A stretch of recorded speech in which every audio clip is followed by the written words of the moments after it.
Shiva. Good afternoon, everyone.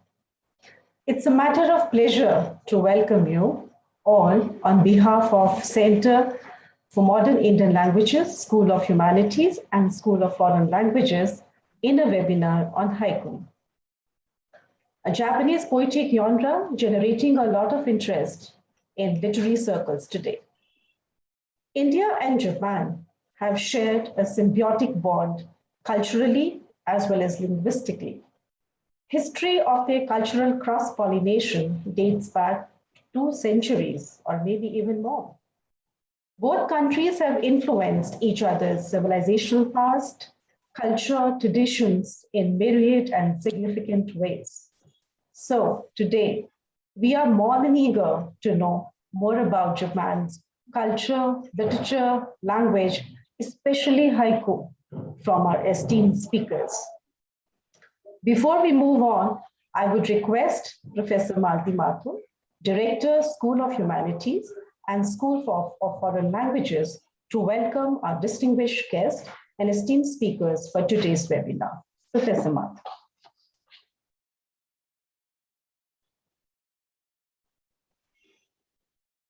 Professor Mathur, your audio is off. Thank you. I was according everyone a very warm welcome when I suddenly realized that the weather is very hot enough as it is. So let me just say that a very happy welcome to all of you. I'm so glad that you are all here with us, and Sato-san especially for agreeing to be a part of this webinar. And I remember getting a mail saying that he's not an expert in haiku and maybe there should be other people here. But then I said, as a representative of Japan, there is no way we would like anyone else to be here. And of course, we have our experts on haiku, Kala Ramesh and Tariq Sheikh, thank you, who will be talking about haiku. And Sato-san, of course, would will open this webinar with a few remarks on Japan and Indo-Japanese relations. And we would like to know a little about Japanese culture too, sir, which is something that is so closely interconnected with the language and with haiku in particular. Now, it has been said that brevity is the soul of wit. And with apologies to Shakespeare, I'd like to say that haiku is the soul of brevity. In order to encapsulate an entire mood, a season, and an entire atmosphere, and to be able to do it within the parameters and the limitations, the restrictions of just a few syllables is an art and a craft in itself. It is a skill that needs to be honed, and which is something that our two speakers here today, Tariq and Kala, have brought to near perfection. I would not say perfection because one is always trying to attain that goal and falling short, but then nevertheless, it's always a step forward. So Kala, of course, is known for her, not just for writing haiku, but tanka and haibun and so many things that she's experimenting with in English. And Tariq has published extensively, and haiku, which started off in Japan and has gained such popularity all over the world.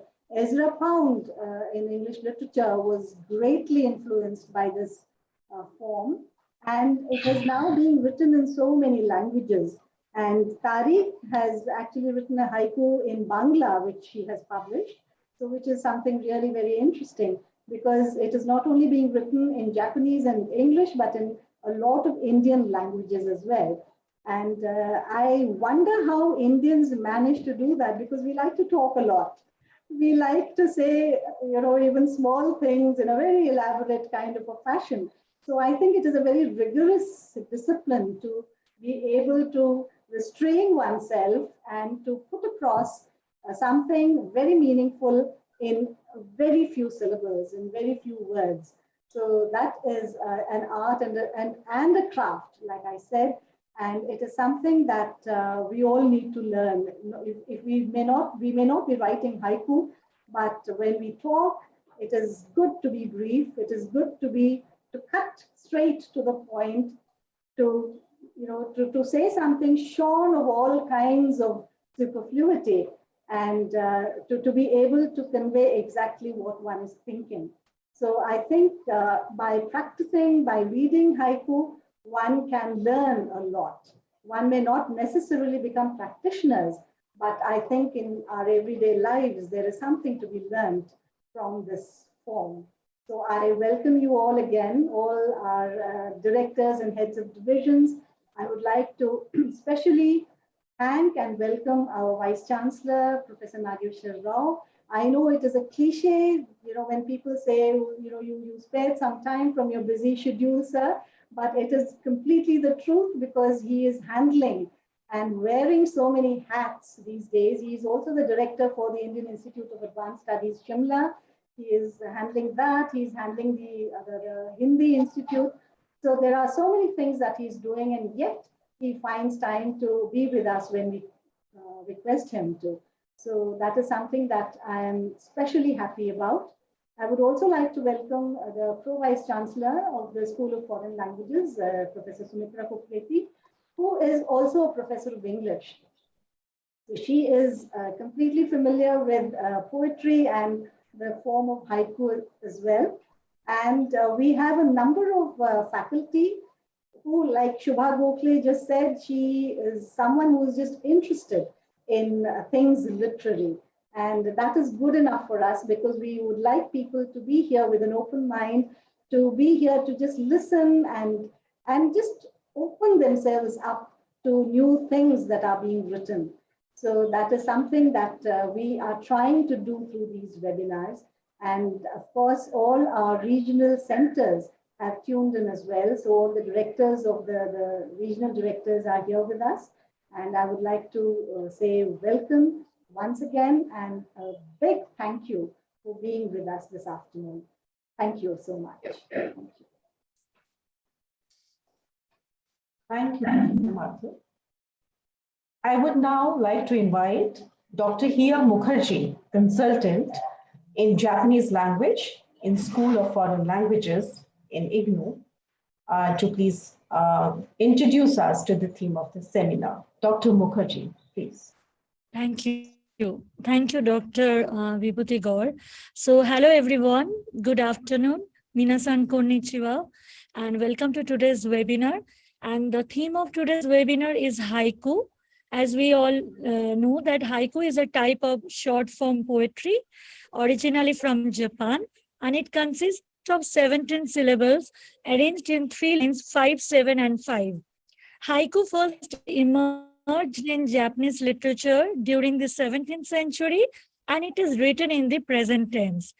Previously, haiku was called hokku. However, it was given its current name by the Japanese writer Masao Kashiki at the end of the 19th century. Today in Japan and even worldwide, haiku is written by the authors. In Japanese, haiku is traditionally printed as a single line, while haiku appears in 3 lines in English. Nature plays an important role in composing a haiku poem. Through this webinar, we would like to introduce Japan, Japanese culture, and Japanese literature with a particular emphasis on a form of Japanese poetry, haiku, to our Japanese language learners, and also to the faculty of all our schools and our universities' regional centers. Today, our students are also able to join us through Facebook Live. While learning a foreign language, it is necessary to understand the country's history, culture, and literature. I'm sure that today we will be able to learn about haiku and why haiku is given significant importance in Japanese culture and nationwide from our distinguished speakers, Dr. Kala Ramesh and Dr. Tariq Sheikh today. And the presence of Mr. Koji Sato gives greater meaning to this event. This webinar will help our learners and also our attendees to deepen their understanding of haiku and to learn about the unique Japanese culture. Thank you. Thank you, Dr. Mukherjee. Mr. Koji Sato, Director General, the Japan Foundation, New Delhi, is with us. Sir, I would invite you for delivering the opening remarks on today's webinar, Haiku. Thank you, Chair. Professor Nageshwar Rao, Vice Chancellor, Dean of New Delhi, and all the distinguished guests and all the organizers who made all the efforts to make this event possible, and very good speakers of today, Kararamesh-ji and Tariq Sheikh-ji, and Devion Sajno. Namaskar. Namaskar. So thank you, the organizer, to plan and host today's webinar that aim to deepen understanding and enjoy haiku that was born and have developed in Japan. It is an honor to be invited today for just a reason. I'm from the country that made life of haiku.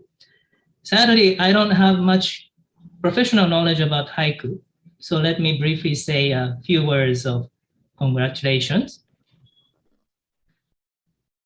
Haiku is still now popular in contemporary Japan. We all learn about it at school from the elementary school level. So some of the most famous poets like founder Basho and Shiki or Buson are introduced with their best haiku. And we remember all those very well in our whole life.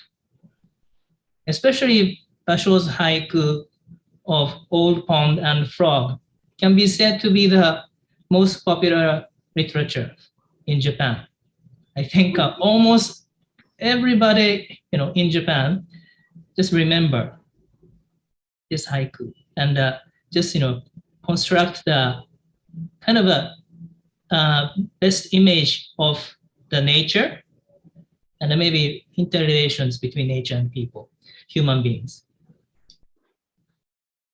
This traditional poem keeps developing, and there are population who write and read original haiku in contemporary Japan.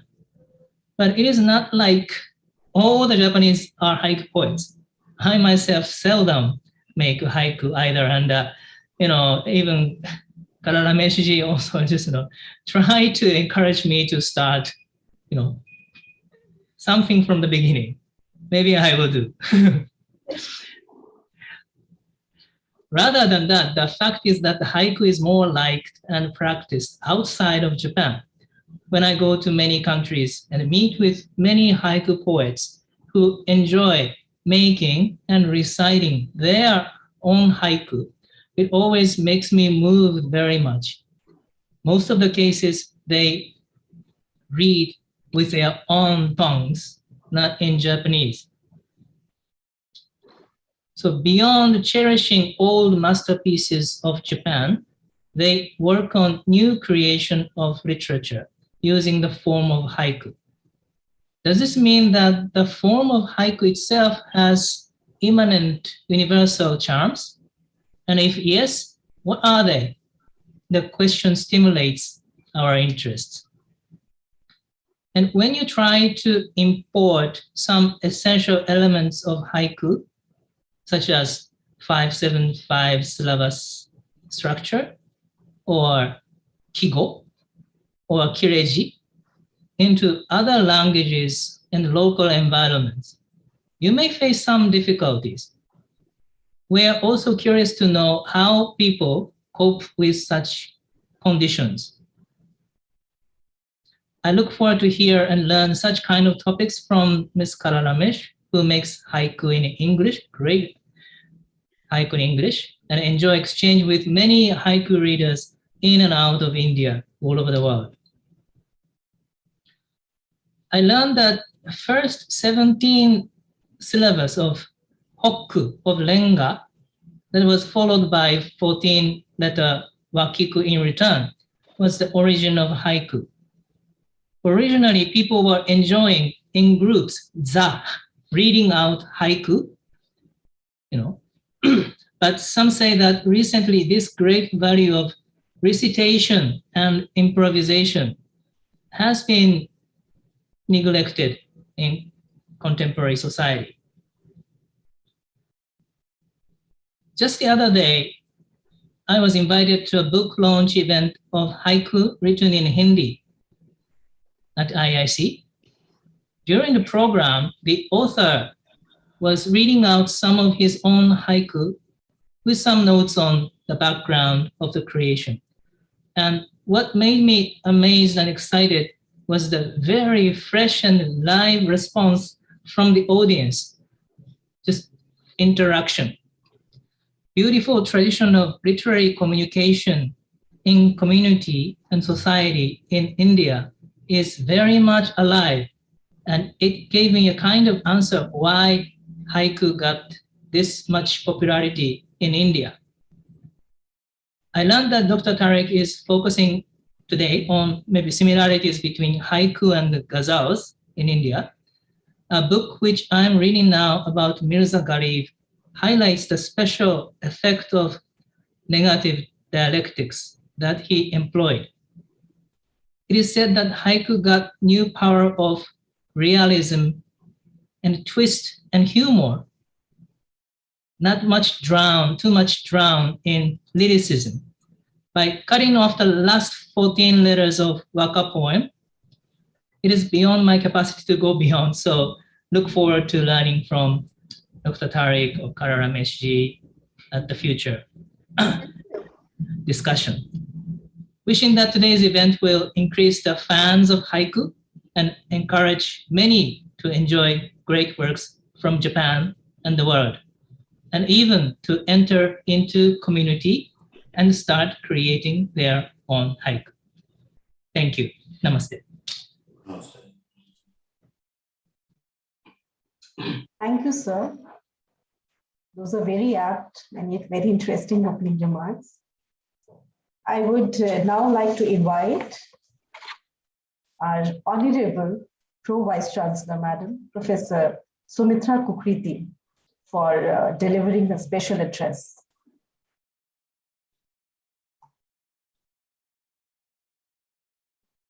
Professor Kukriti.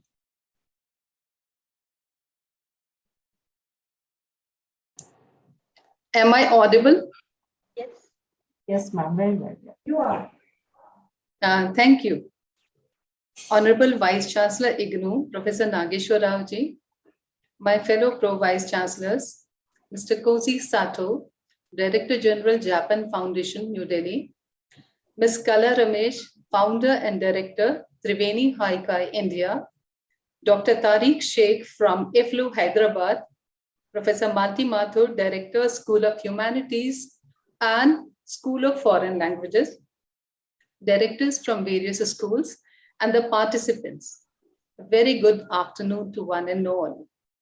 At the outset, I would like to congratulate Director, School of Foreign Languages, and all the faculty members of the school for organizing this webinar on haiku in collaboration with the School of Humanities.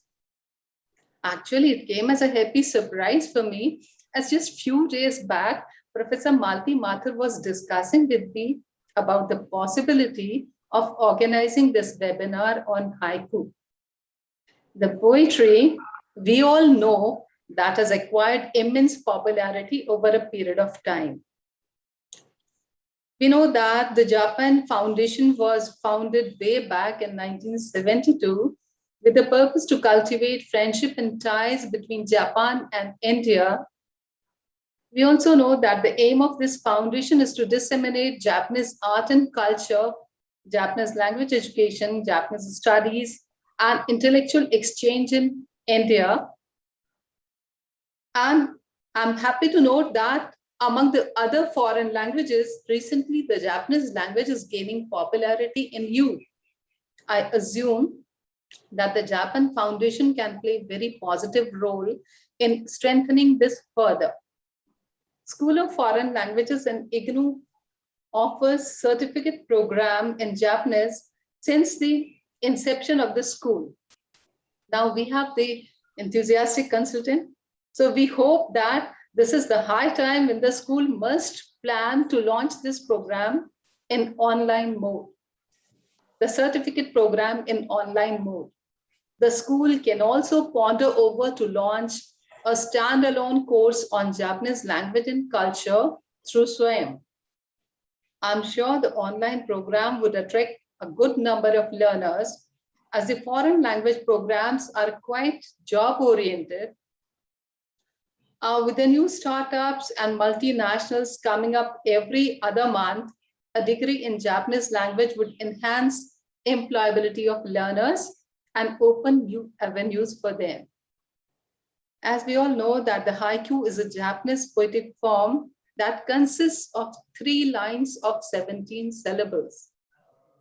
Though in Japanese, haiku is still written in a single line. The haiku first emerged in Japan during the 17th century as a reaction to elaborate poetic traditions in Japanese literature. There are several other forms of Japanese poetry as well, which are related to haiku, such as tanka, haibon, haiga, etc. But the beauty of haiku lies in its short terse form, the brevity. Like the couplets of Kabir, haiku also contains, gagar mein sagar. I remember one popular haiku in English, which always attracted me for the elaborate meaning it encapsulates in its concise form. Over the wintry forest, winds howl in rays with no leaves to blow. Though the term haiku for this 3 lines short verse started being used by the end of the 19th century, haiku today are written by authors worldwide. Haiku in English and haiku in other languages varies in style and traditions and form, while still incorporating main features of the traditional haiku form. In fact, haiku is very popular form in English poetry as well.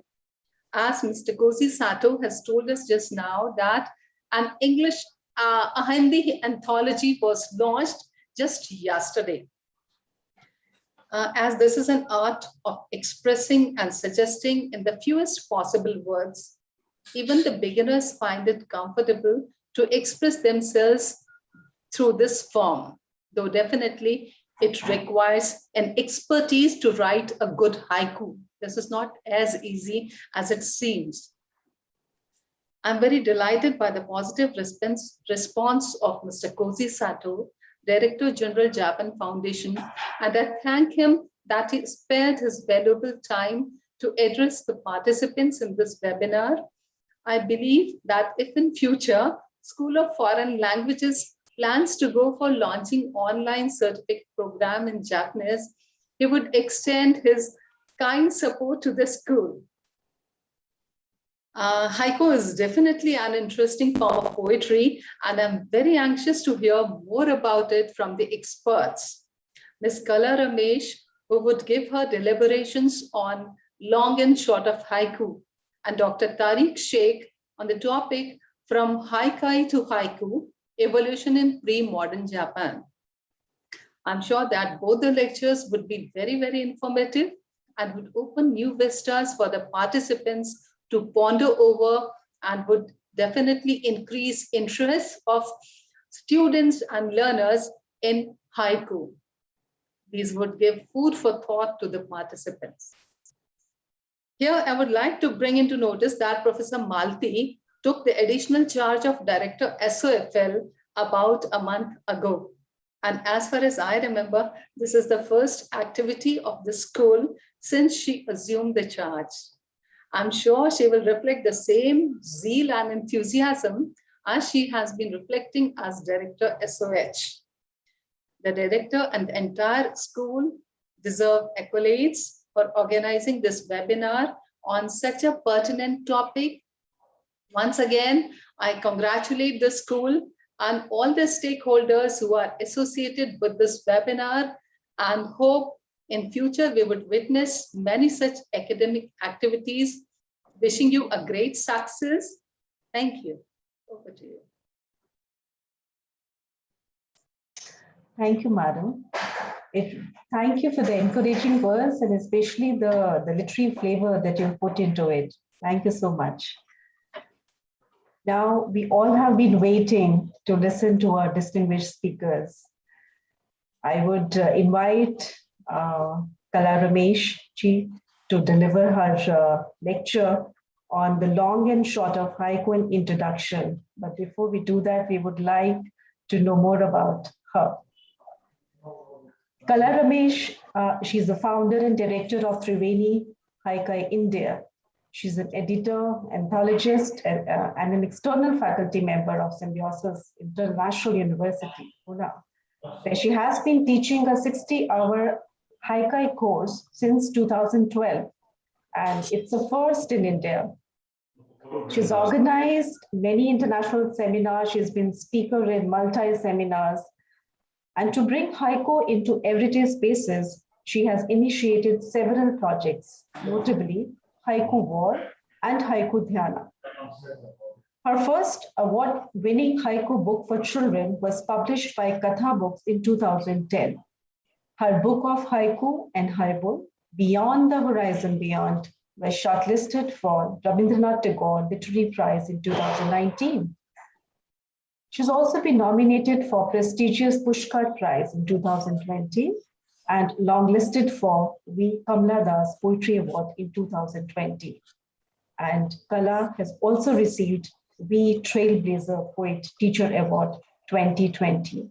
Madam, we are so privileged to have you here. Please, thank you. Thank you so much. My deepest thanks to Professor Malti Mathur for inviting me to talk about haiku. It is one of my pet topics and I love to talk about haiku. My special greetings to Professor Nageshwar Rao, Sato ji, we've met before, Dr. Tariq Sheikh and all other dignitaries present today. A deep namaskaram. The long and short of haiku. For such a small poem, haiku has caught the imagination of poets all over the world.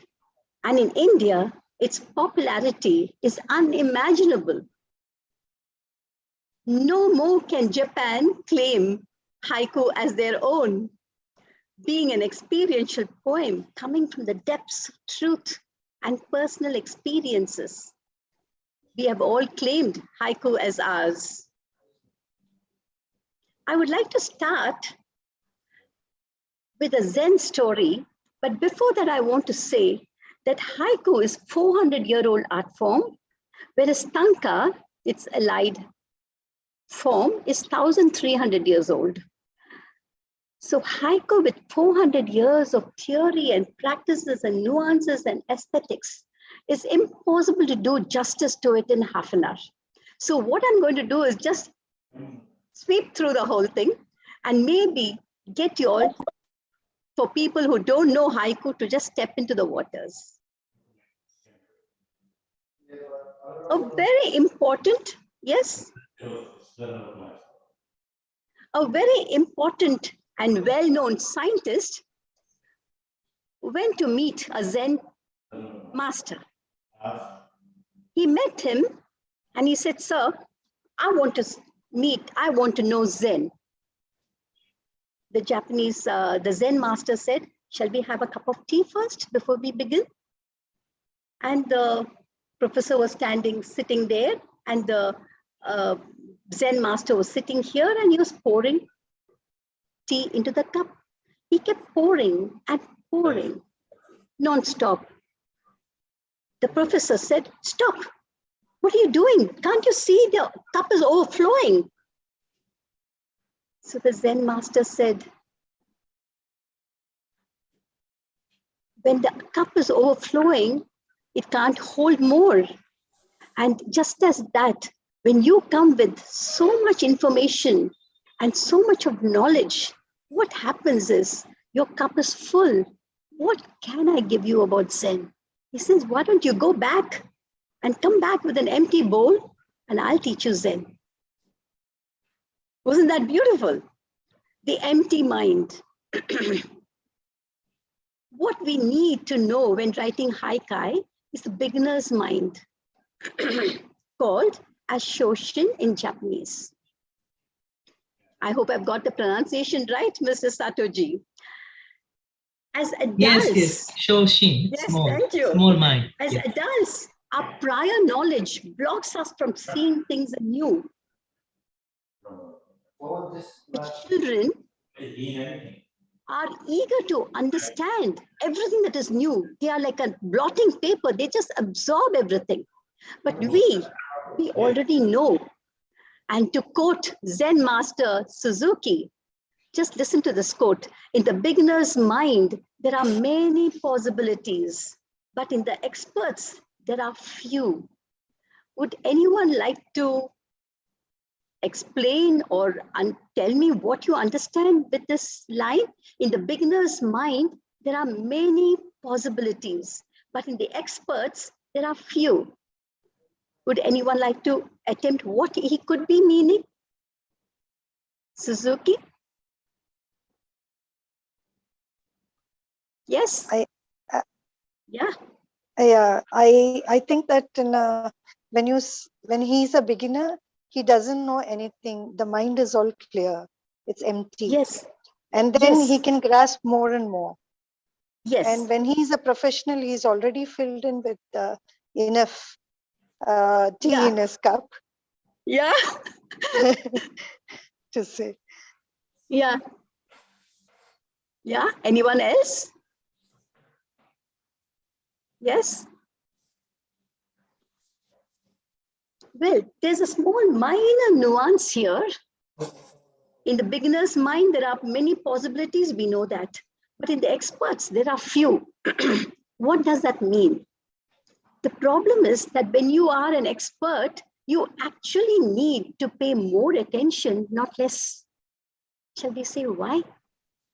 Because when you're already familiar with 98% of the information on a topic, you need to listen very carefully to pick up the remaining 2%, because that will just go away.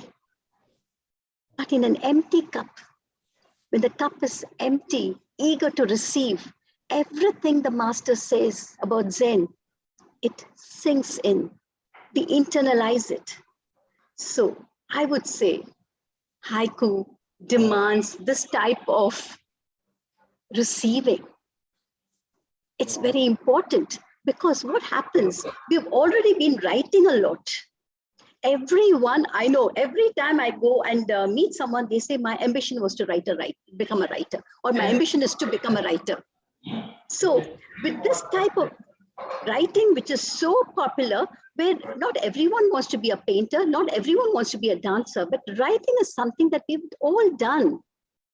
So what happens when we come into haiku, especially when we've been writing poetry? We are full of the poetics. We are full of the grammar of poetics. We are full of, say, what is simile and what is metaphor, and all these things cramming into us.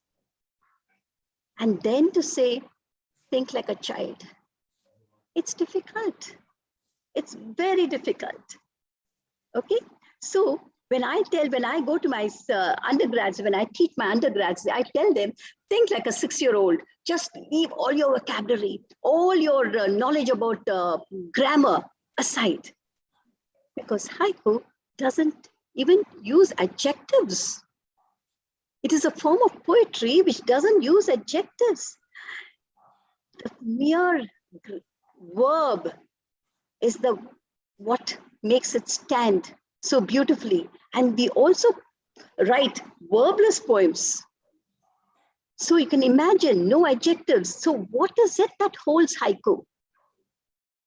Someone came and told me the other day, can you teach me haiku? And I want to start writing.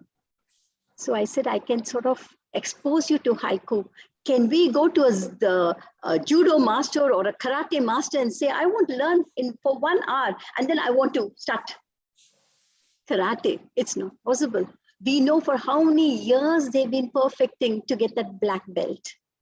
Or can you go to Pandit Jasraj or to Lata Mangeshkar, okay, or to any of these people, greats, and then say, I'll give you 2 hours or 3 hours, teach me how to sing a raga. or teach me what is modulation. Impossible. It is through riyaz, it is through constant practice, through dedication, that haiku begins to flower. And when it flowers, you see the joy that happens. Okay? When I take a class, when I begin a class, I always tell them, haiku is not poetry. If you're coming here looking for poetry, this is not the class for you, because haiku is not poetry. We call it that. It is life itself.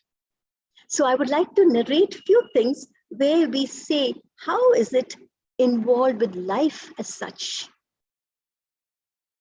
First, I would say, is reverence for life, respect for all living things. And being in India, we know Advaita, the oneness, the non-dualism. We know what it is to think, I am that, aham brahmasmi. And that is what is a concept in haiku. There is nothing lower or higher. Everyone is equal. That blade of grass, that mountain, you, me, we are all having that pulsating consciousness in us. And that is what we want to discover in haiku. And that is the beauty of haiku. And that is what makes haiku stand over the years that we've been listening to haiku. I'll just talk about one incident. Some 15, 20 years back, I was in Pune. I'm still in Pune. A group of Jain monks, women, were walking, and Pune, you know, is terribly hot because we don't have the sea, we don't have humidity. It is hot, dry heat, and the roads are scorching. And these monks were walking barefoot. And that surprised me. I said, how are they walking barefoot, and why should they walk barefoot? But you know, monks, you know, the Jain monks, they don't eat after 6 because by chance some worms or some insects will go inside. They don't eat anything to do with animals. They are pure plant-based. With that, I had gone to the rainforest in Karnataka. The rainforest, you know, is abundant with lives, microsms. I mean, it's just growing all over. Everywhere there's life pulsating. And I wrote this haiku. It just came there. Rainforest, the lives. That is the second line. First line is rainforest. The second line, the lives. Rainforest, the lives. I step on.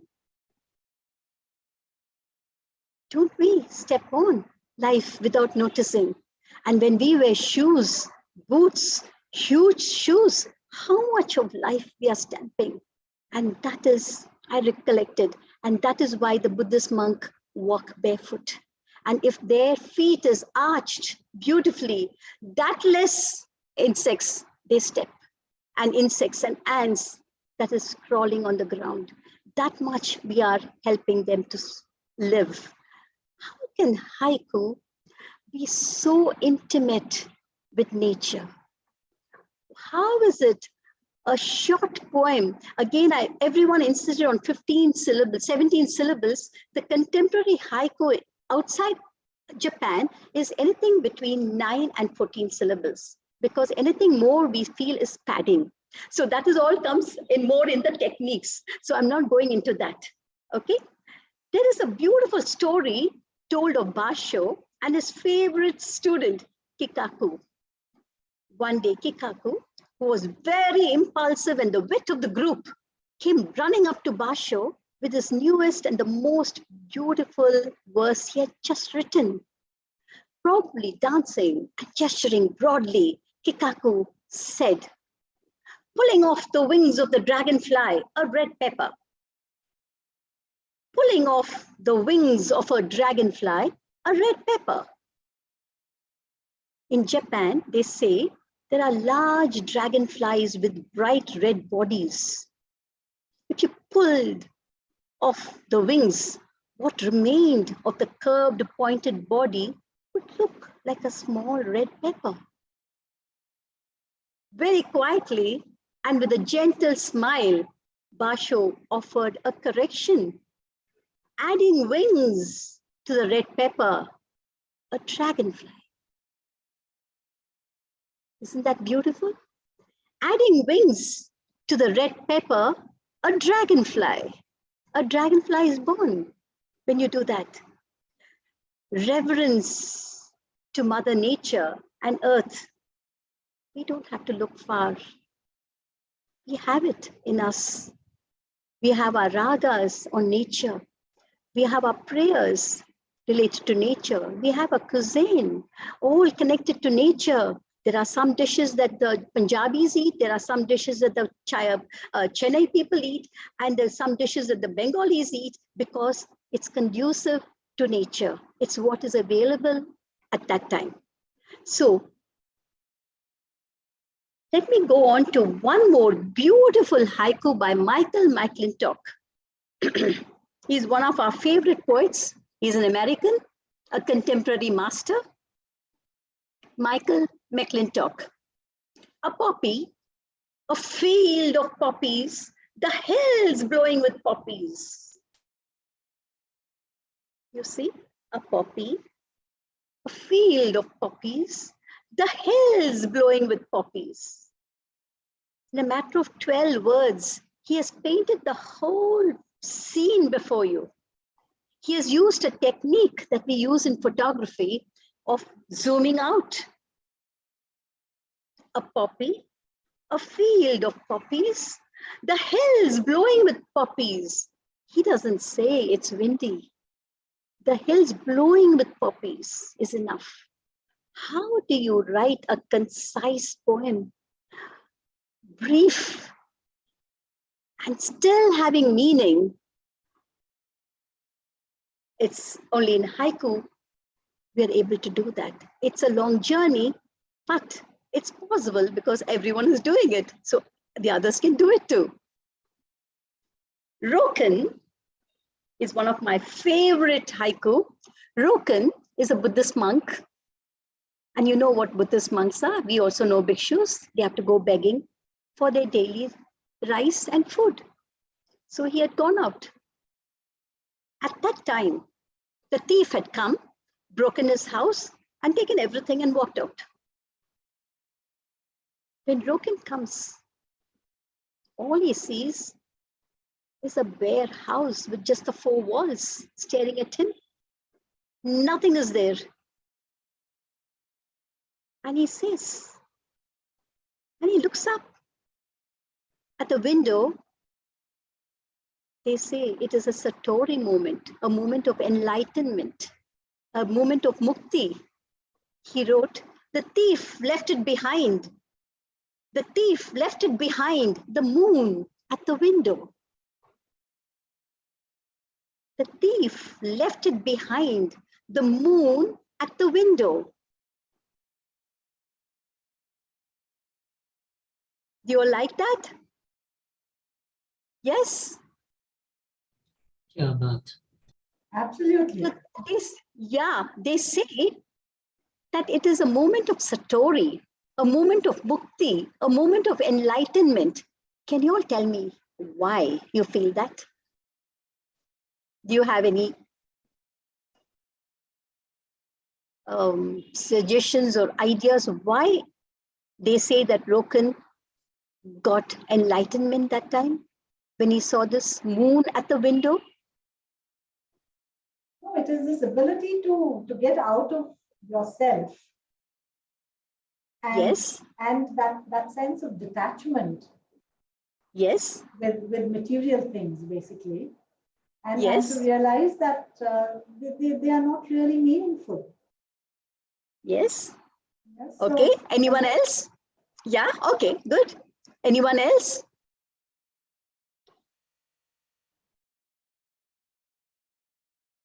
The thief left it behind, the moon at the window. Yeah, Roken. the moon gives him the enlightenment that the thief has left for him. Okay, okay, that's a good interpretation. Yes. Anyone else? Think it is just 1, 2, 3, 4, 5, 6, 7, 8, 9, 10 words. What can we say in 10 words? Anything so deep? I go to the market to buy potatoes is 10 words. How has this lived for 400 years? The thief left it behind, the moon at the window. And why do people say he got, when he wrote that poem, or when he saw that moon at the window, he got Satori? Can you all think deeper?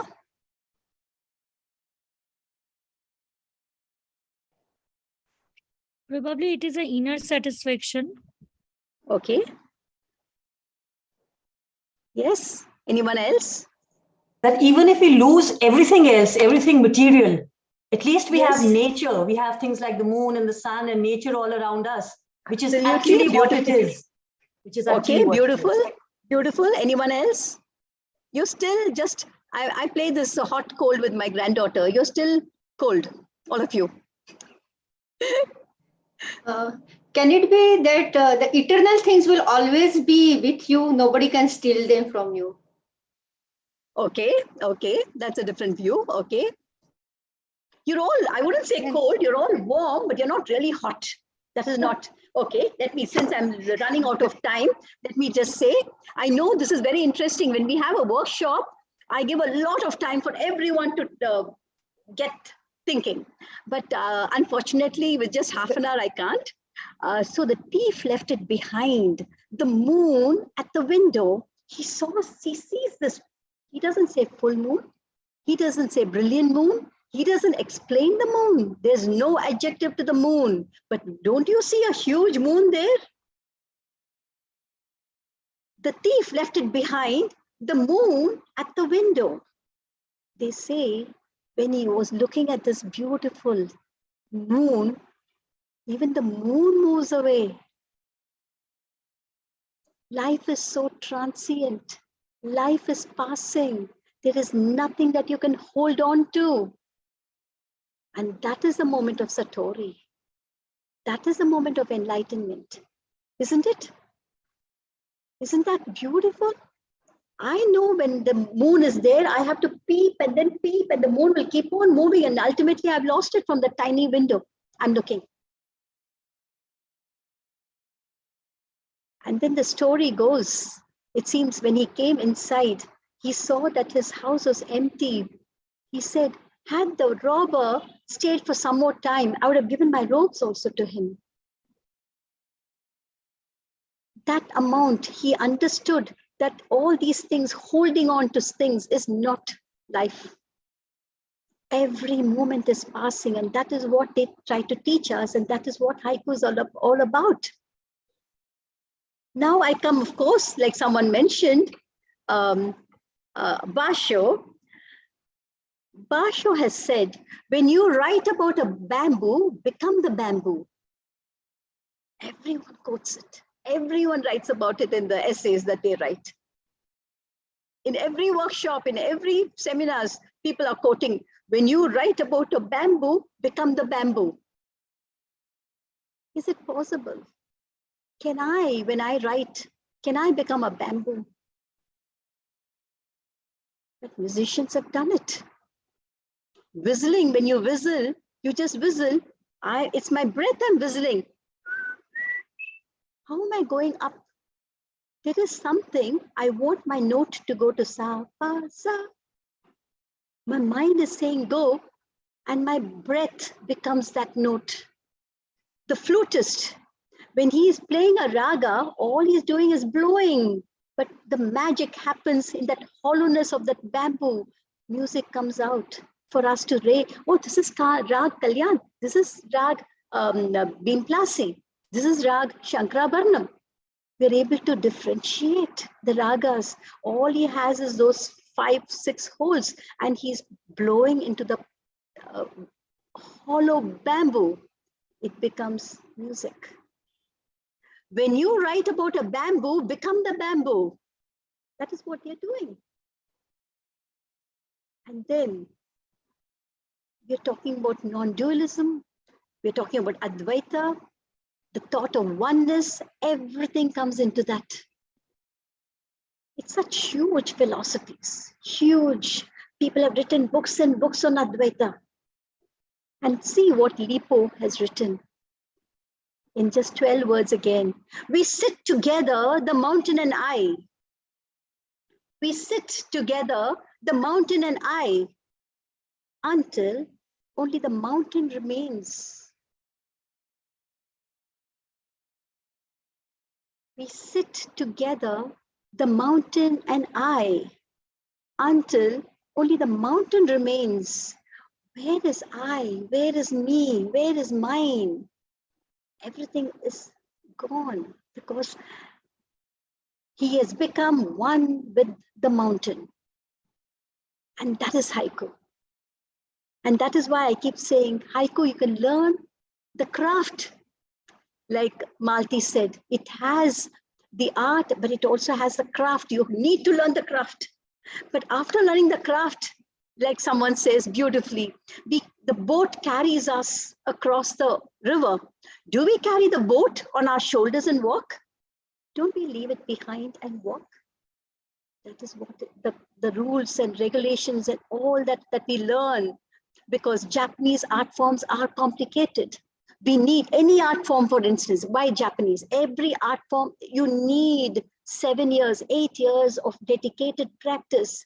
And then do you carry the rules on your head and walk? No, you leave them behind.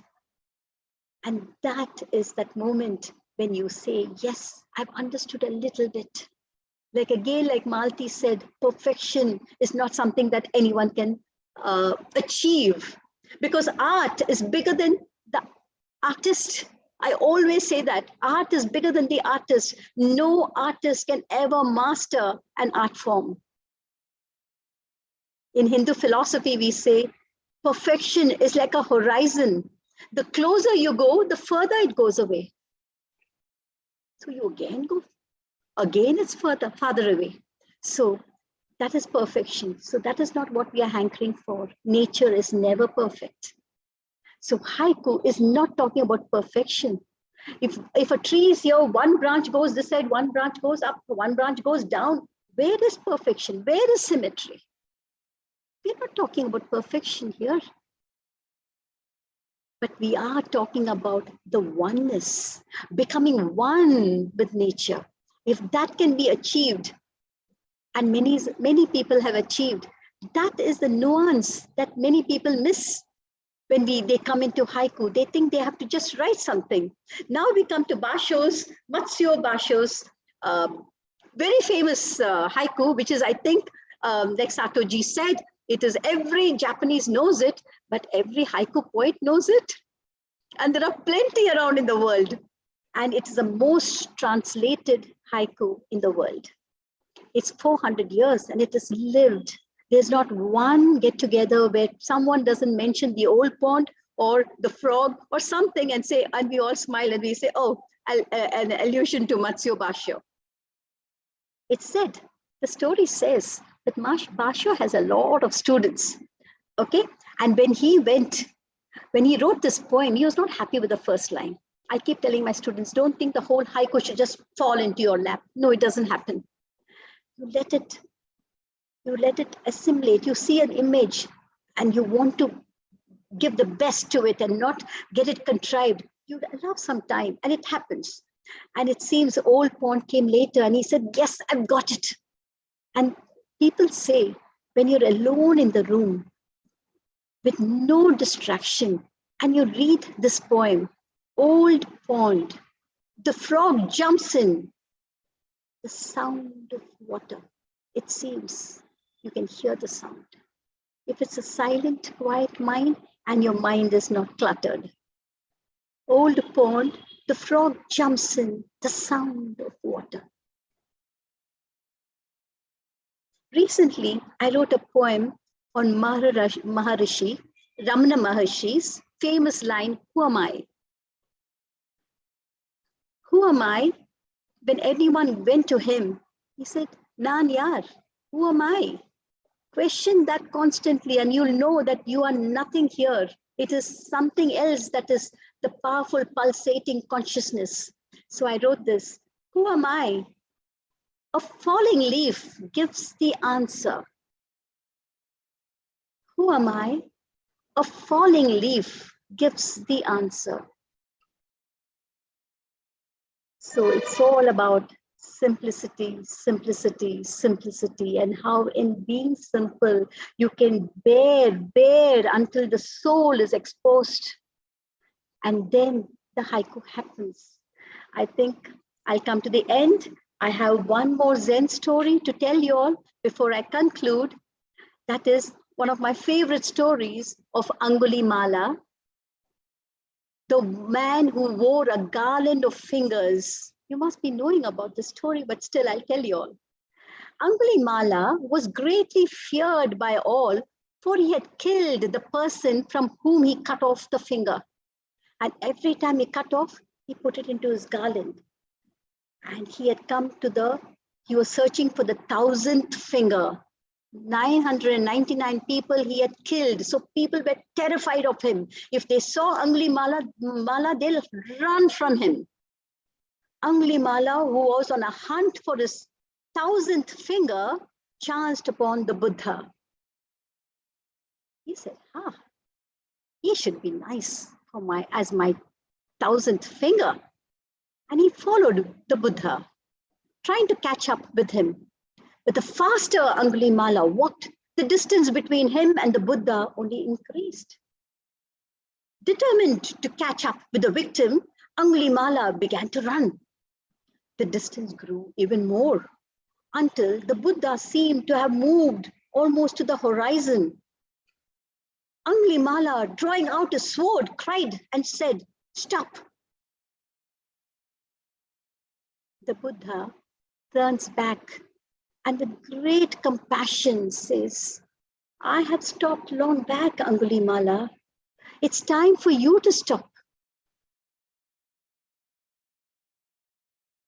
I don't know whether this resonates with you.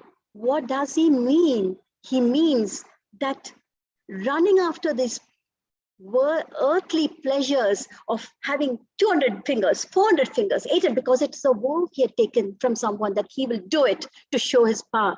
He had done it. So he says, "I have stopped." So my sincere request or my prayer or whatever it is for all of you listening here is to stop in your tracks now, turn back and look at haiku with fresh eyes, with an open mind, with an empty ball, and receive the grace it gives you. And then start writing. Maybe get someone to teach you the fundamental basics of haikai.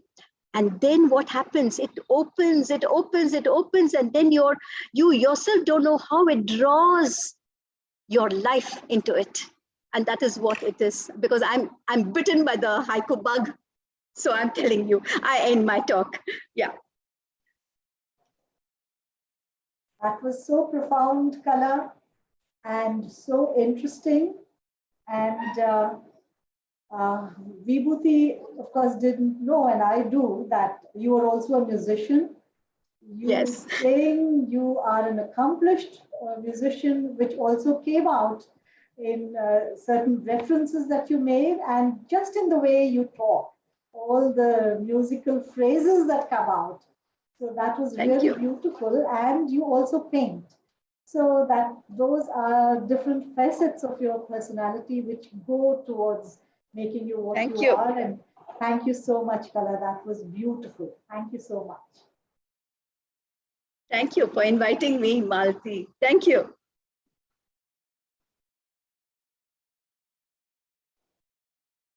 Vibhuti?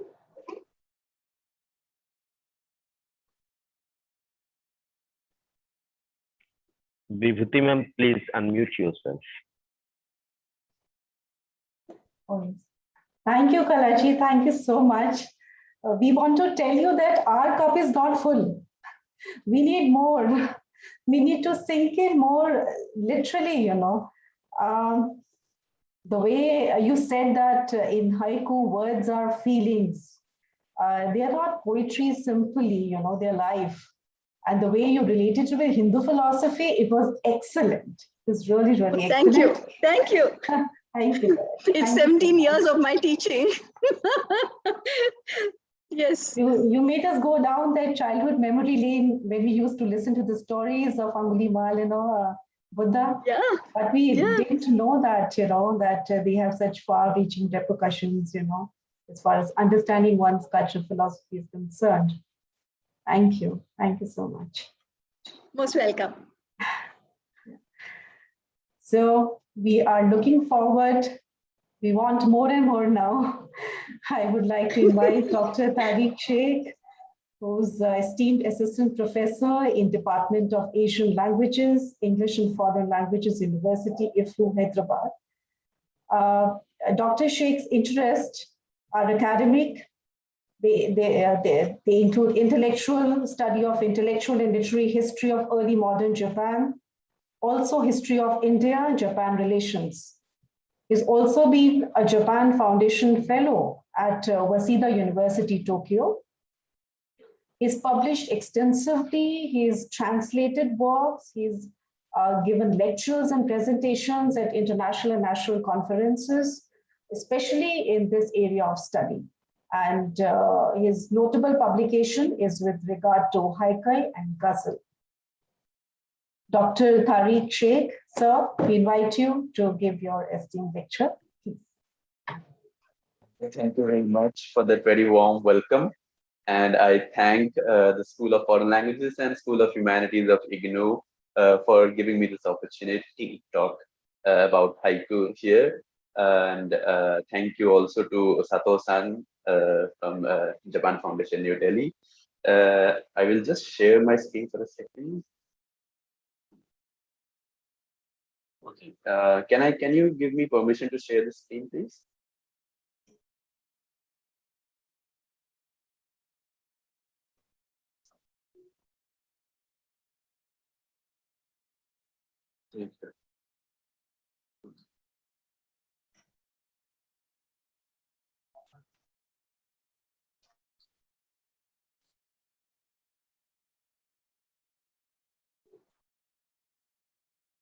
I'm calling the person who's handling it, Tariq.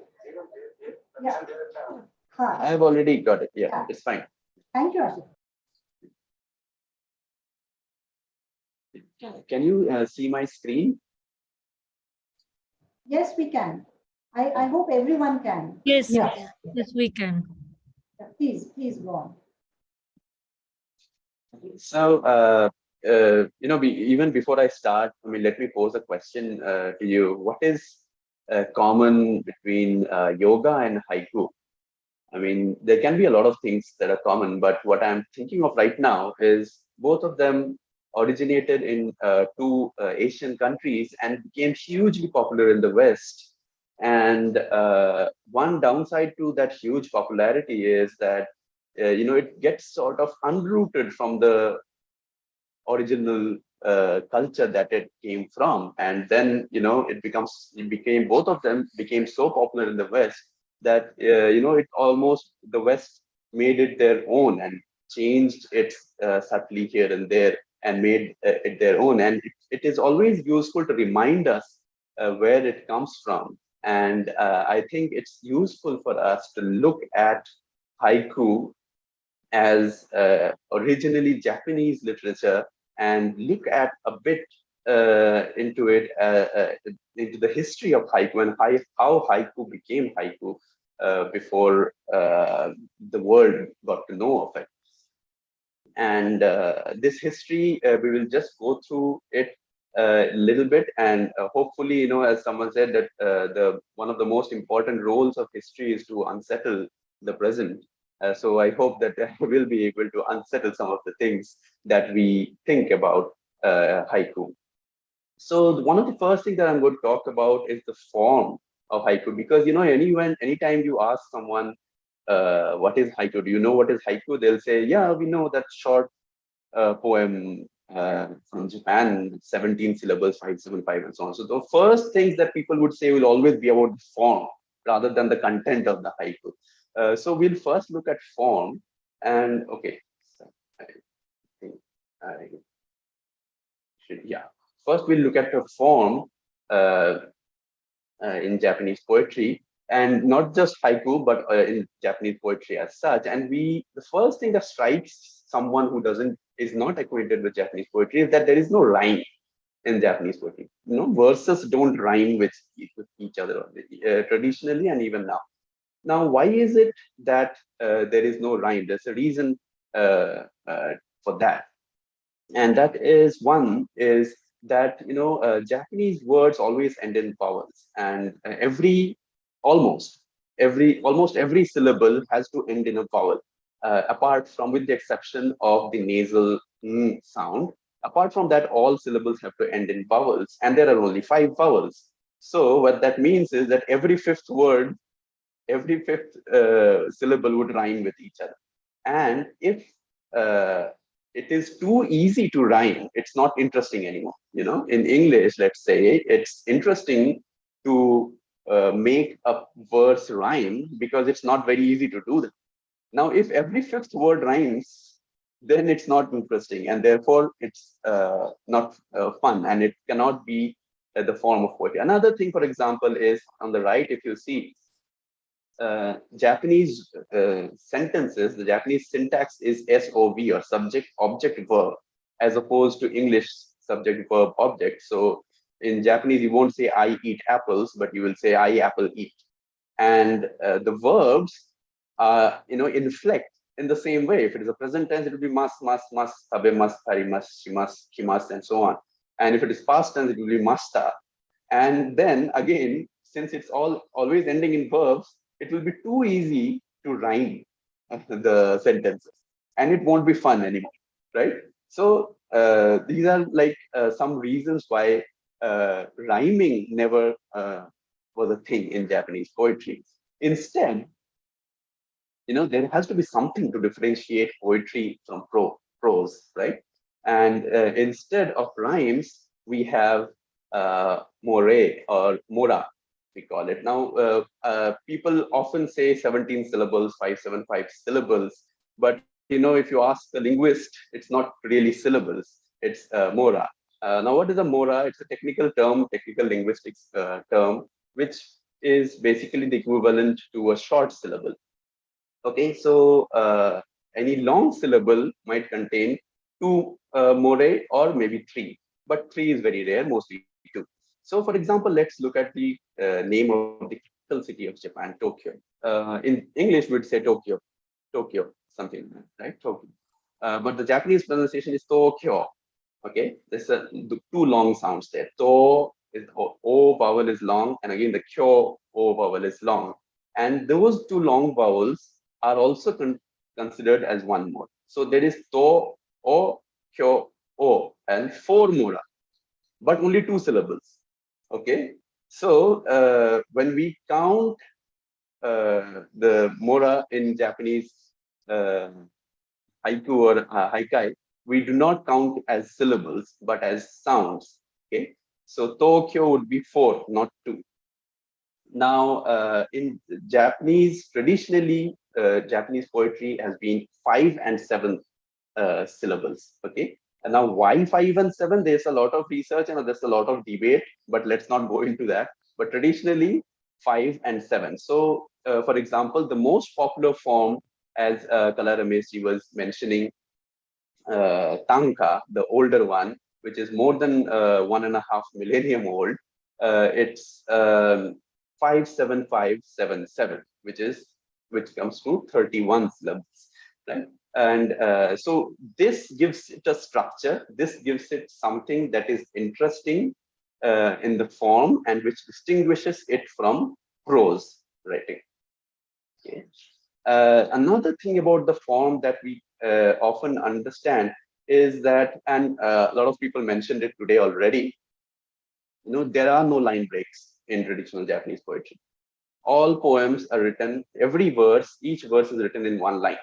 That's it. Okay. But somehow, when the Westerners learned about haiku and they started writing about it, they always break it into 3.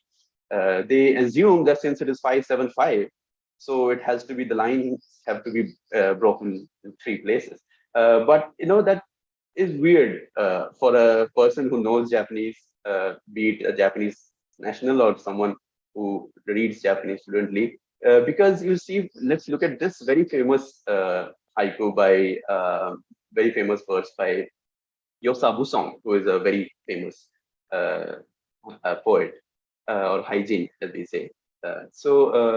It goes Yanagi chiri shimizu kare ishi tokoro dokoro, and it means willow leaves fallen, the clear stream gone, stones here and there.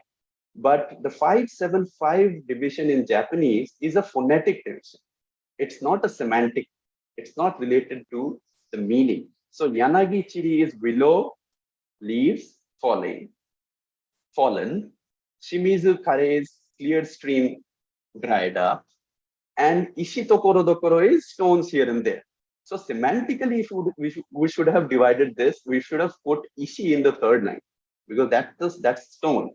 But phonetically, it goes in the second line. So all these line breaks is very weird, especially when you write the Romanized Japanese in this way. Of course, while after translating, you can move words here and there, like this translator has done. But this is something that we should also keep in mind. So that's about form. Now we'll look a little bit about the evolution of haiku and how it came about. And if we look at the large historical periodization of ancient, medieval, early modern, we have 4 developments that took place in each of these periods. So in the ancient age, we have waka, which is the oldest form of Japanese poetry, and therefore it is literally called Japanese poetry. Waka literally means Japanese poetry, as opposed to Chinese poetry, which is kanji. So there's another tradition in Japan where Japanese poets wrote poems in Chinese, in proper pure Chinese. That is kanji, but this is waka. And the first waka collection to come out of Japan was in the 6th century, the Manyoshu, which is a collection of several thousands of poems, mostly written by the nobility in the court. And you can read poems Manyoshu in English translation. I'd recommend this 1,000 poems from the Manyoshu. The form of poetry that is used here is waka, and it's 57577 mostly, not all, but mostly it's 57577. There's also Donald Keene's translation, which is very famous. And if you look at one of those poems, it is Akane Sasu, Murasaki no Yuki, and so on it goes. So Akane Sasu is 5. Murasaki no Yuki is 7, and so on. 57577 it goes, and it talks about, it's a poem by Princess Nukata, who is now married to her ex-husband's brother, and she is looking at the fields from the court, and she sees that her ex-husband is waving her sleeves at her, which is a very ancient form of saying hi there, ex-wife, and so on. And she is a bit tense about what if someone sees him, waving at me. And so there is the thrill of forbidden love there. But you get an idea of how waka was like. But of course, there are not only love poems, but there are other themes as well in Manchu. If we jump like more than 1500 years into the future, suddenly, huge jump, we come to modern tanka, which is waka still living on in present day Japan. And we have poets like Tawara Machi, who have written Salad Anniversary, Sarada Kinembi, which reinvents waka as a modern form of poetry. So that is waka. If we go into the next form, in the medieval times, we see that, you remember I said waka was 575 and 77. And in the medieval times, somewhere some 2 poets decided that, let's do one thing. I'll write 575 and you write 77. And 2 poets sat together and collaboratively wrote a poem, and this caught on and became very popular, extremely popular, and there were gradually more poets sitting down together, writing more verses, and the length of the each renga could go on to as many as 100 verses. Okay, the primary condition of renga to be called renga is that there should be more than one poet. Renga literally means linked verses, linked poems. Okay, this is what they would look like when they were written in the old cursive way. Each poet would take turns to write the poems. Now, gradually, as I said, this renga became very popular, and gradually, as it became more and more popular, it also popularized in the sense that a lot of common people started writing renga, and they also brought the subject matter closer to them. And that would mean that rather than writing about courtly loves and all that, or very high culture topics like seasons and so on, and following all those conventions, they would start writing comical renga. So renga got divided into two kinds of renga. One was the Ushin renga, which literally means renga with heart, and Mushin renga is renga without heart. And Ushin renga is basically serious renga, the original form, and Mushin renga was the comical form that came about. And this comical form became extremely popular, and it gradually became what we now know as Haikai no renga, and which in the 16th century it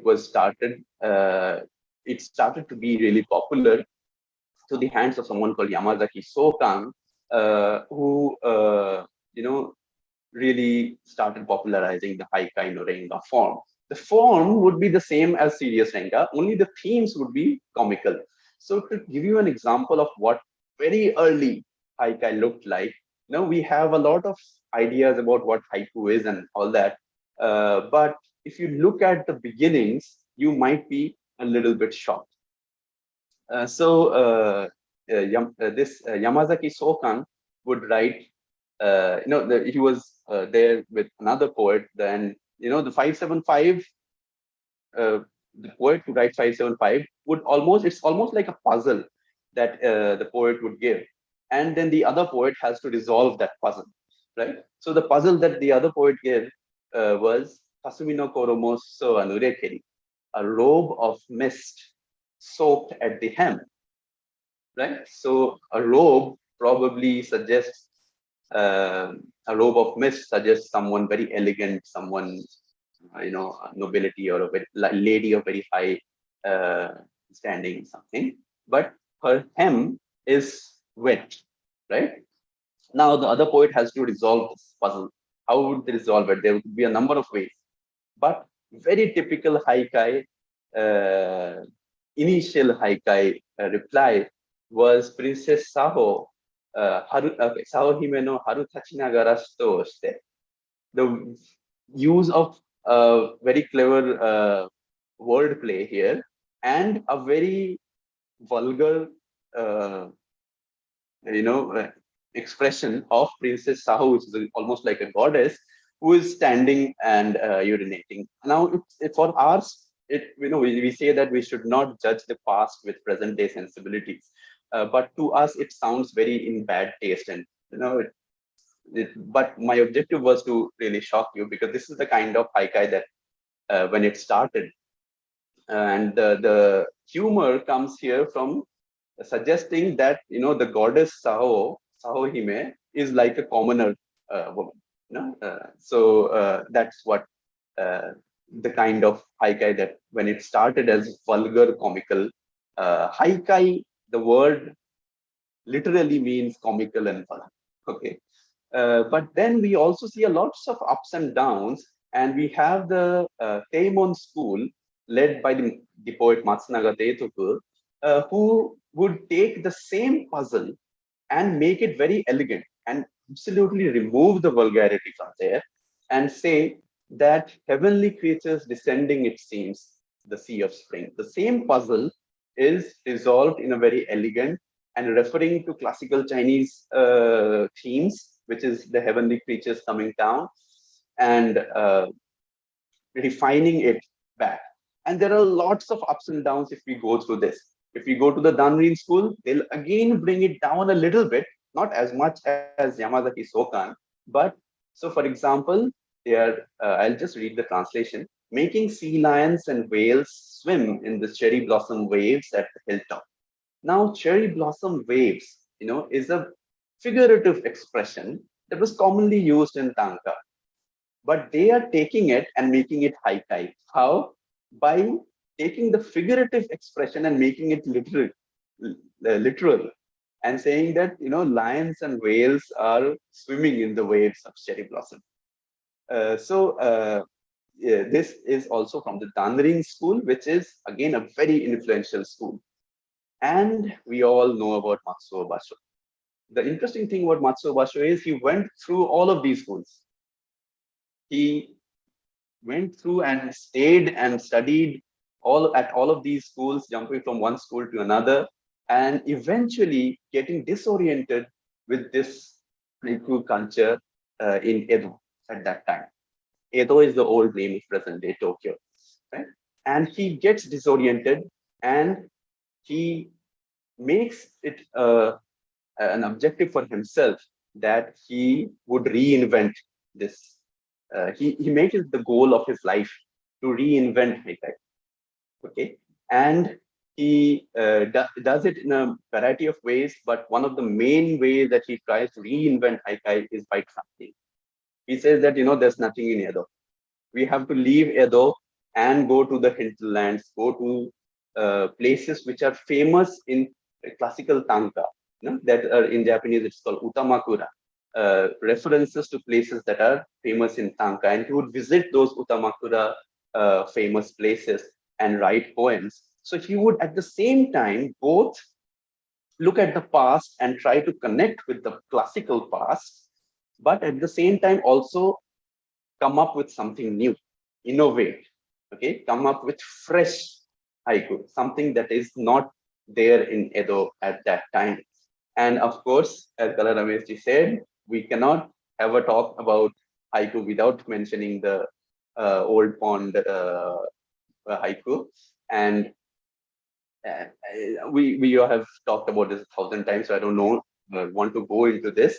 But it is really a masterpiece which has carried through for so many hundreds of years.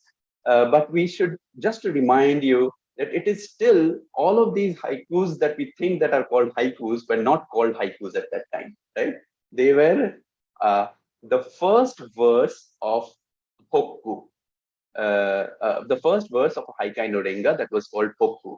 Okay, so haikai no renga is the long linked verse written by several poets, and only the first verse was known as the hokku. Okay, and when we are quoting here, we are only quoting the first verse of a longer poem. We are not quoting a single independent standalone poem. Okay. Now, after Basho, again another century passed, and the Basho school was really declined. It declined, and then there was another poet called Yosa Busong who took it upon him to revive the Basho school. But he also, it's not like imitation, because Busong was also a painter, and a lot of things that nowadays when we think of haiku as something like you just paint whatever is there in front of you.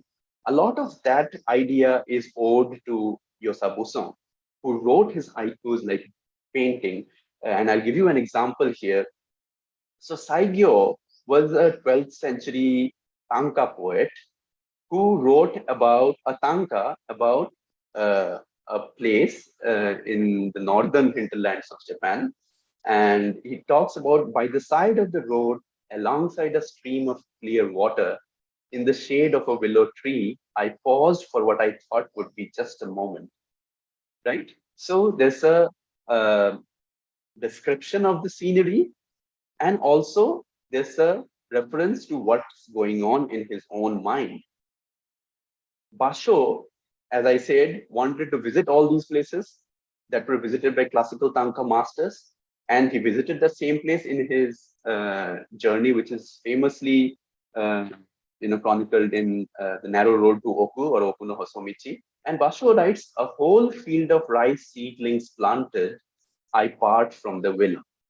So in the same place, while he is still thinking about Saigyo and his poem and the willow, a whole field of rice seedlings planted. That's again a reflection of what's going on in his mind. But look at Busson's reference to the same willow again. Willow leaves fallen, the clear stream gone, stones here and there. We just looked at this a few slides ago, right? But here we see there's absolutely no reference to what he's thinking or what someone else is thinking or what he feels. It is a painting. It is a photo. It's almost like someone clicked a photo, right? And a lot of people talk about this when they talk about writing haiku.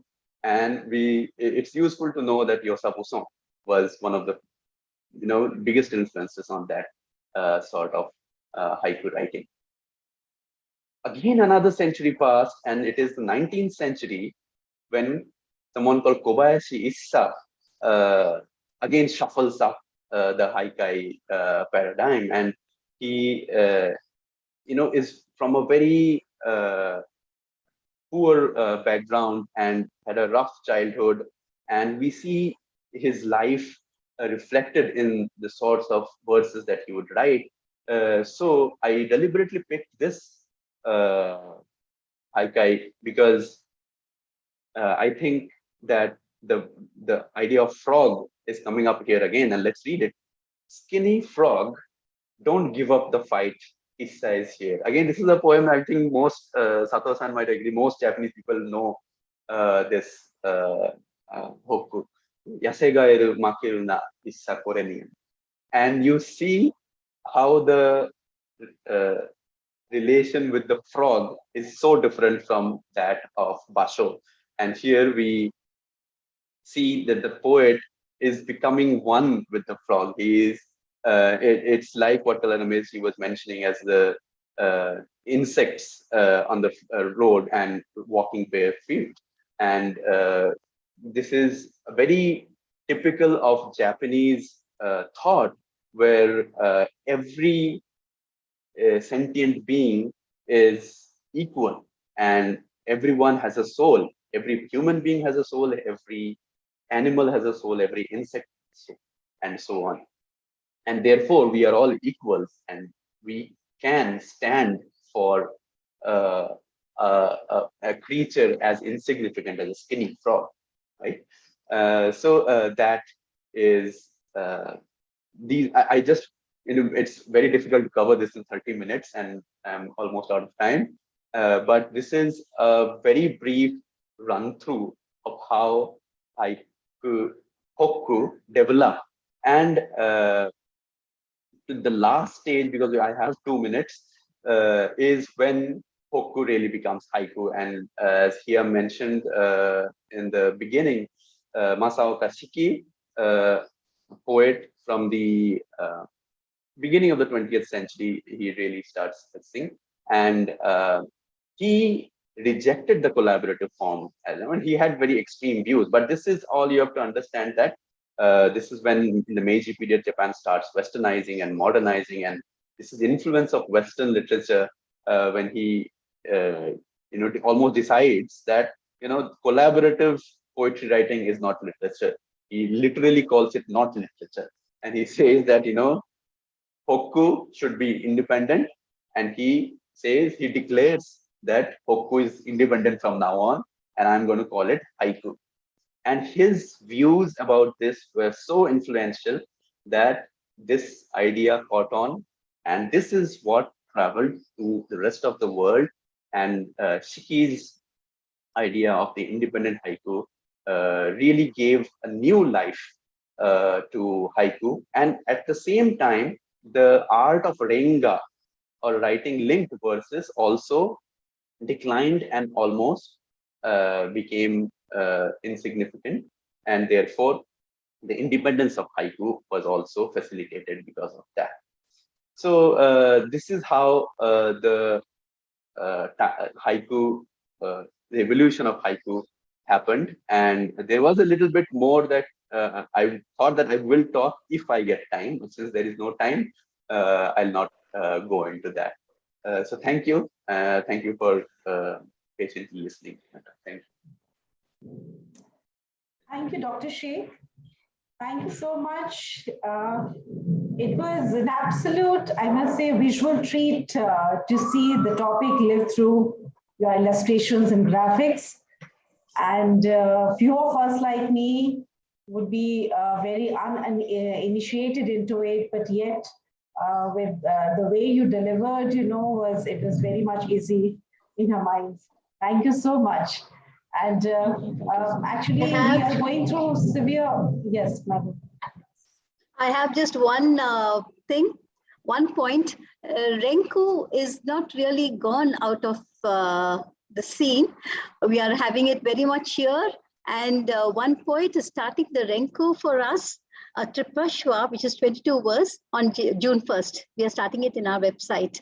And I've been teaching our symbiosis student. They just love Renku, especially the love verses that come over there. They're all very shy to do it. And ultimately, it all works out very well. So Renku is very much there.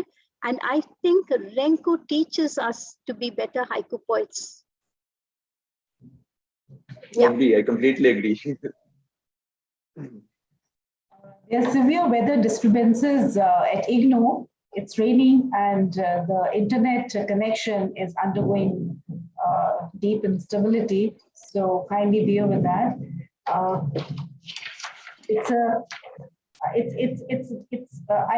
feel deeply privileged to welcome, to invite now our Honorable Vice Chancellor, Sir Professor Nageshwar Ravji.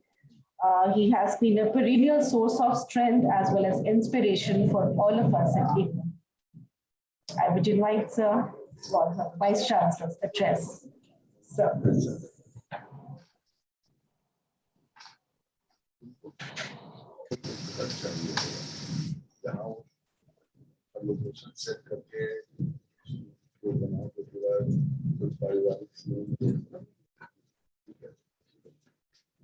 Good evening, all of you. First of all, I am happy to see that the Center for Modern Indian Languages, School of Humanities, and the School of Foreign Languages, it has organized this webinar on haiku. I have listened carefully. Of course, it is very difficult for me to understand the process and the things which have been elaborated by the experts, but even then it is very, very interesting. Yeah, Mukherjee, she is the consultant. Then we listened to the Koji Sato, Director General. Then Kala Ramesh, she was also answering questions, I think, in the end. She expressed her views and later on she interacted also with us. Then Dr. Tariq Sheikh, he is very young also, but the expression is quite clear.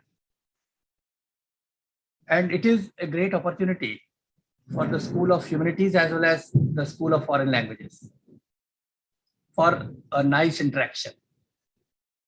It is an interaction wherein at least the programs which we are developing at our end, the same can be enriched, and we can also see that how this haiku, of course, this particular phrase, it has come from Japan, but how we can Indianize it, how we can see that in our own context, in our own culture, and in our own languages, how we can use it and how we can transform our structures also because diversity is also going to help us in a big way.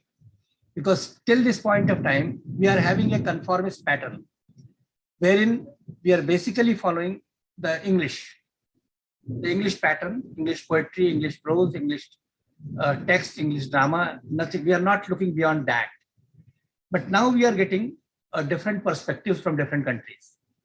That cultural variations, the variations in expression from different countries as well as in different languages, different cultures also.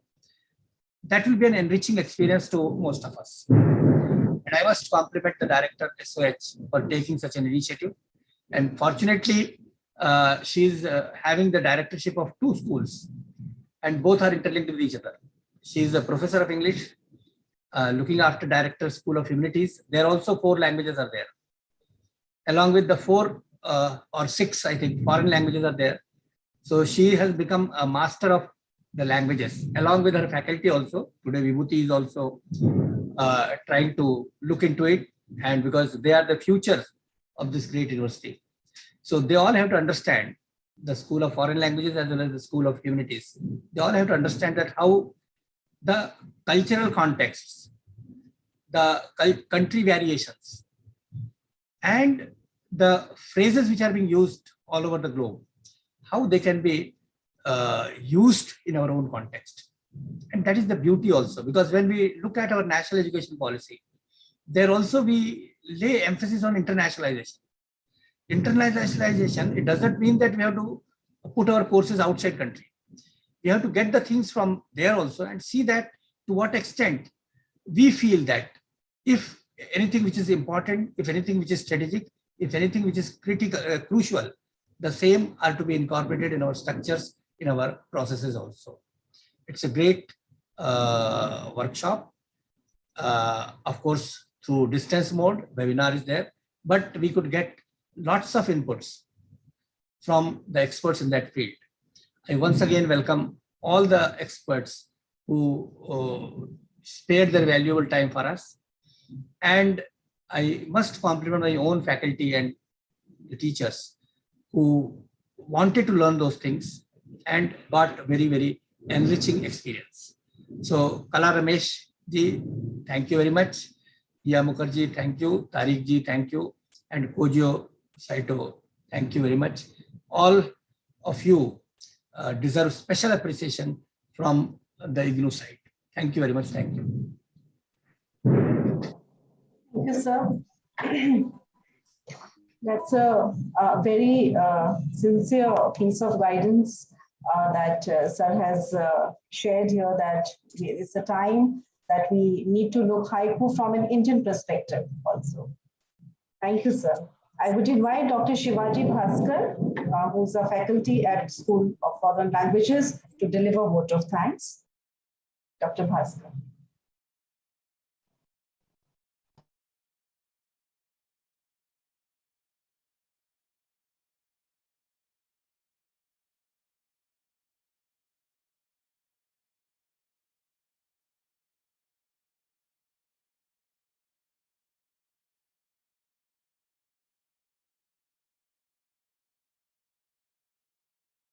Dr. Bhaskar. I think due to this internet connection is not here.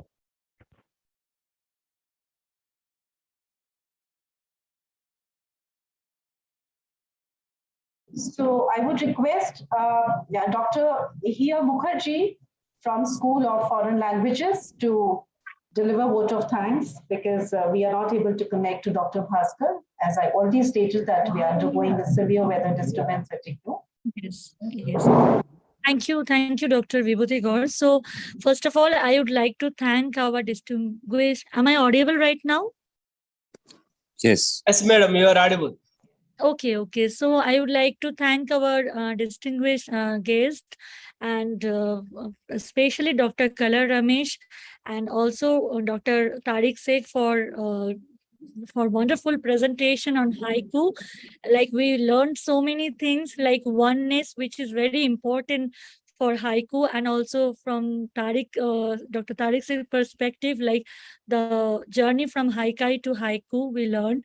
And also I would like to thank Mr. Koji Sato, Director General of Japan Foundation, New Delhi office, for accepting our invitation and attending today's webinar. Really, really thankful to you, Mr. Koji Satoji. And also, I would like to thank our Honorable Vice Chancellor, Professor Nageshwar Rao, for attending today's webinar. And also, I would like to thank our PVC, Sukriti ma'am, for attending our webinar today. And thank you to our director ma'am, Dr. Professor Malti Mathur, Director of School of Humanities and School of Foreign Languages, for organizing this webinar. Thank you so much, ma'am. And also I would like to thank our moderator, Dr. Vibhuti Gaur, for this wonderful, for being the moderator of this webinar. Thank you so much. So thank you so much.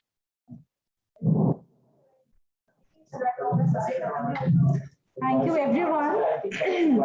So on behalf of Director, School of Foreign Languages and School of Humanities, so I thank each one of you that you took out your such a precious time and been a part of and made this seminar so wonderful. So arigato gozaimasu. Thank you so much. Thank you so much. Domo arigatou gozaimasu. Arigatou gozaimashita. Arigatou gozaimashita. Arigatou gozaimashita.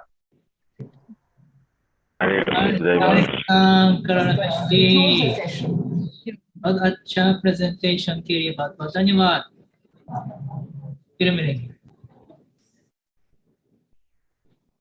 Yes, また会いましょう。ありがとうございます。また会いましょう。また会いましょう。